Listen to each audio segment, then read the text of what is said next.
করার জন্য আমাদের পূর্বপুরুষরা অনেক লড়াই সংগ্রাম অনেক কিছু করেছেন, ত্যাগ কোরবানি স্বীকার করেছেন।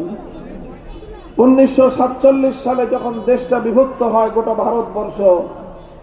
তখন এই জনপদের মুসলমানেরা তারা ভারতের সাথে থাকে নাই, তারা দিল্লির গোলামিকে মানে নাই, তারা ঐক্যবদ্ধ হয়ে